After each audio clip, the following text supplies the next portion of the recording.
Assalamualaikum semuanya, jumpa lagi bersama saya Anton, masih dalam pembahasan soal uji kompetensi keperawatan. Kali ini kita akan membahas soal KMB atau keperawatan medikal bedah.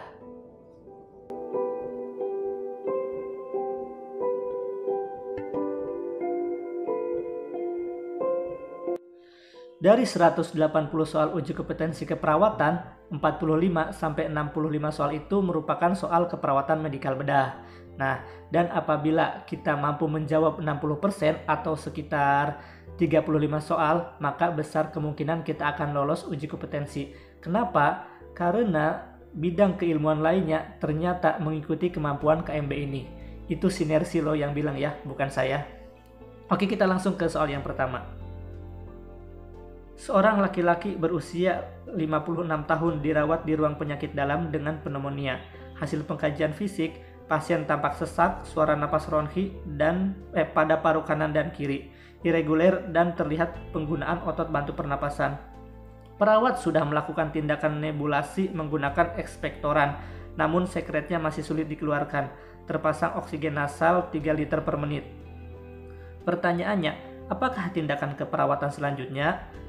Pilihan jawabannya A. Mengatur posisi semi-Fowler, B. Melakukan fisioterapi dada, C. Melakukan auskultasi paru, D. Menganjurkan batuk efektif, E. Menganjurkan untuk tarik nafas dalam. Nah, di sini kuncinya kalimat ini. Perawat sudah melakukan tindakan nebulasi menggunakan ekspektoran, namun sekretnya masih sulit dikeluarkan. Jadi inti pertanyaan di sini adalah perawat sudah melakukan terapi nebulasi, namun sekret sulit dikeluarkan. Apa tindakan selanjutnya? Nah, di sini pilihan jawabannya yang A. Mengatur posisi semi-Fowler. Itu tidak mengeluarkan sekret ya, berarti kita silang. Nah, yang B. Melakukan fisioterapi dada. Jawabannya adalah yang B.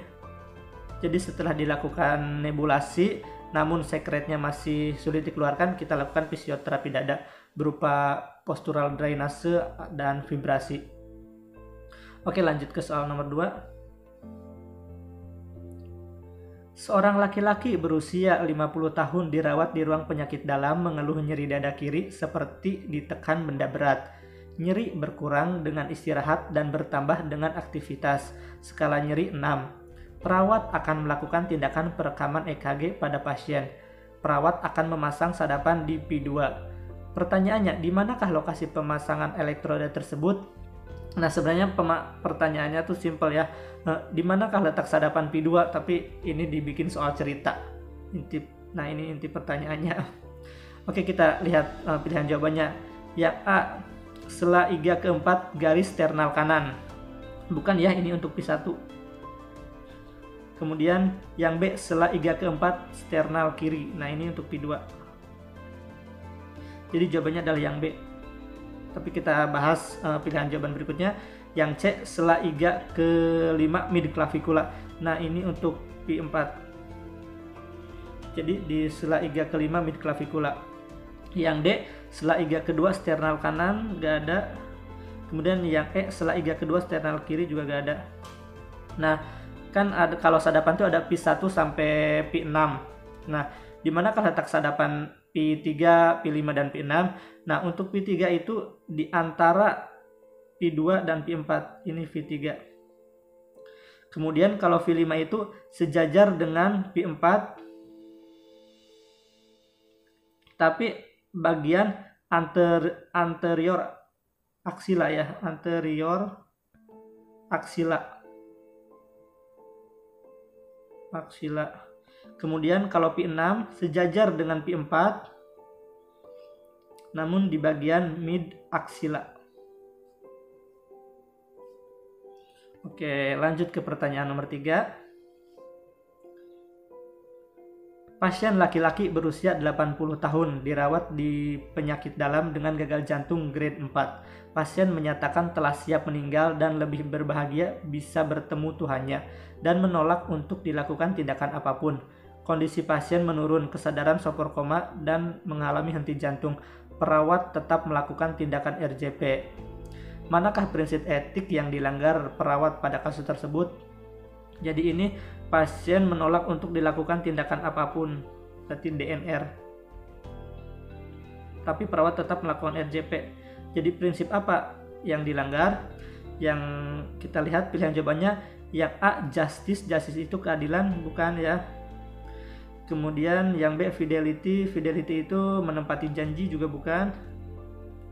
Yang C, otonomi itu menghargai hak pasien. Nah, ini jawabannya adalah otonomi. Kan ini pasien berhak untuk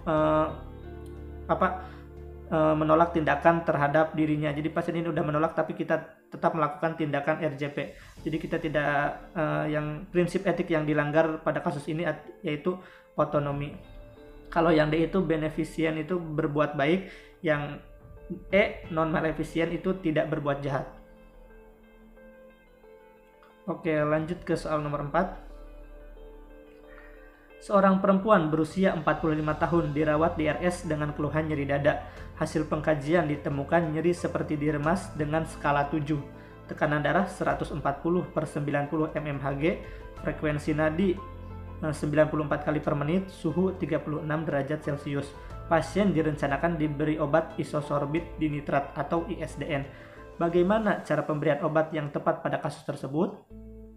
Pilihan jawabannya yang A, minum obat sebelum makan. B, letakkan obat di bawah lidah. C, obat diminum dengan cara dihisap. D, obat diminum dengan cara dikunyah. E, minum air putih sebelum dikunyah. Nah, obat ISDN itu diletakkan di sublingual atau di bawah lidah untuk mempercepat penyerapan. Jadi jawabannya adalah yang B. Lanjut ke soal nomor 5. Seorang laki-laki berusia 60 tahun dirawat di ruang neurologi dengan diagnosa meningitis. Hasil pengkajian didapatkan pasien mengalami penurunan kesadaran. Kulit di sekitar area penonjolan tulang tampak kemerahan dan ada bula. Pasien tampak lemas, tekanan darah 150/90 mmHg, frekuensi nadi 88 kali per menit, frekuensi napas 20 kali per menit, dan suhu 36,7 derajat Celcius. Pertanyaannya, apakah intervensi keperawatan yang tepat pada kasus tersebut? Oke, pilihan jawabannya yang A, memberikan lotion pada area menonjol. B, memberikan kompres hangat. C, mobilisasi setiap 2 jam. D, melakukan masas. Dan E, melatih ROM. Nah, ini untuk menentukan intervensi kita harus tahu dulu diagnosanya. Ini di sini ada data kulit di sekitar area penonjolan tulang tampak kemerahan dan ada bula. Itu merupakan diagnosa dari gangguan integritas kulit atau resiko gangguan integritas kulit. Jadi yang harus kita lakukan untuk mencegah gangguan integritas kulit yaitu melakukan mobilisasi tiap 2 jam atau istilah di lapangan itu mika-miki, miring kanan miring kiri setiap 2 jam. Jadi jawabannya adalah C. Oke, lanjut soal nomor 6. Seorang perempuan berusia 35 tahun dirawat di ruang neurologi dengan pasca stroke hari kedua. Saat dilakukan pengkajian, tiba-tiba pasien mengalami kejang. Pasien terlihat kaku seluruh tubuh selama 1 menit. Wajah menoleh ke kiri, mulut mencong, dan mata mendelik. Pertanyaannya, apakah tindakan keperawatan yang tepat pada kasus tersebut? Pilihan jawabannya yang A, berikan posisi semi-Fowler. Yang B, observasi tanda-tanda vital. Yang C, jauhkan benda tajam. Yang D, miringkan pasien. Yang E, pasang spatel. Nah, jawabannya adalah yang D, miringkan pasien untuk mencegah lidah jatuh ke belakang dan menghalangi jalan napas. Oke, jangan sampai diberikan ini ya, spatel. Kenapa? Karena kalau digigit bisa menyebabkan trauma terhadap pasien, misalnya giginya jadi rusak. Oke, lanjut ke soal nomor 7. Seorang laki-laki berusia 60 tahun dirawat di ruang penyakit dalam dengan diagnosa DM. Hasil pengkajian, pasien mengeluh lemas, berkeringat dingin, pucat, dan gelisah. GDS 58 mg per dl. Pasien mendapati terapi insulin 10 international unit namun tidak menghabiskan makanannya. Pertanyaannya, apakah intervensi yang tepat dilakukan pada kasus tersebut? Pilihan jawabannya yang A, memberikan dextrose 40%, B, memonitor gula darah, C, memberikan minuman manis, D, menganjurkan untuk segera makan nasi, yang E, menganjurkan menghentikan obat sementara, obat diabetes ya. Nah, pilihan jawabannya kemungkinan yang A dan yang C. Kalau yang B memonitor gula darah udah dilakukan ya. Di sini gula darahnya 58. Kemudian menganjurkan makan nasi juga itu bukan untuk mencegah hipoglikemi di ruang rawat ya. Dan jawabannya itu yang C. Kenapa tidak yang A memberikan dextrose 40%? Pemberian dextrose 40% pada pasien hipoglikemi itu dilakukan apabila pasiennya tidak sadar. Dan di sini pasiennya masih sadar. Jadi yang perlu kita lakukan adalah memberikan minuman manis. Oke, soal nomor 8. Seorang perempuan berusia 56 tahun dirawat di rumah sakit dengan diagnosis DM. Hasil pengkajian, sensasi pada telapak kaki berkurang, luka lecet pada kaki, terdapat kalus dan penurunan refleks sensori pada telapak kaki. Pasien kadang suka minum manis dan jarang berolahraga. Pertanyaannya, apakah pendidikan kesehatan utama pada kasus tersebut? Yang A. Menganjurkan berolahraga, B. Memberikan edukasi tentang diet, C. Memberikan edukasi perawatan kaki, D. Memberikan edukasi tentang komplikasi diabetes, E. Menganjurkan pasien untuk memantau gula darah secara rutin.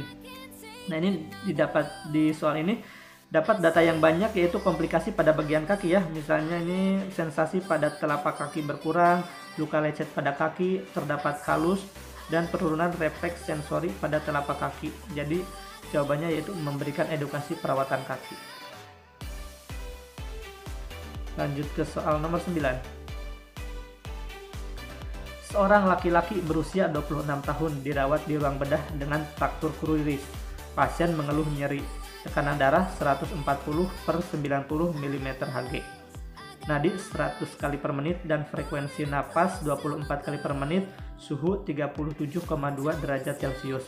Pasien mengungkapkan kecemasannya dengan rencana operasi yang akan dilakukan, tampak gelisah dan murung dan mengungkapkan rasa takutnya.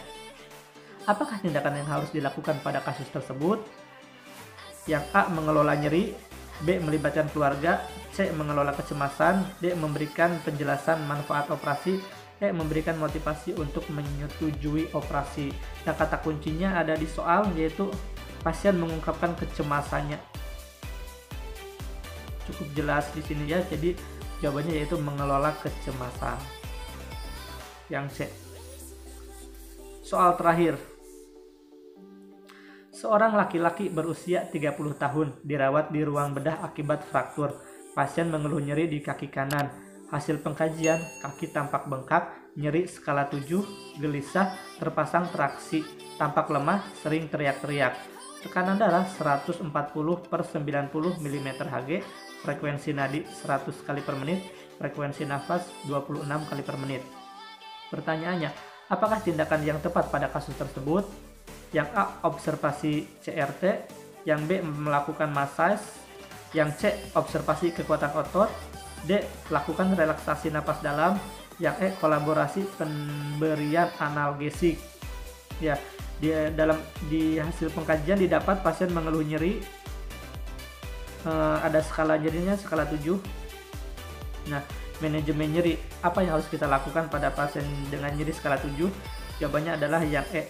Kolaborasi pemberian analgesik. Jadi untuk skala nyeri derajat 5 sampai dengan 7 itu tindakan yang tepat yaitu berkolaborasi pemberian analgesik.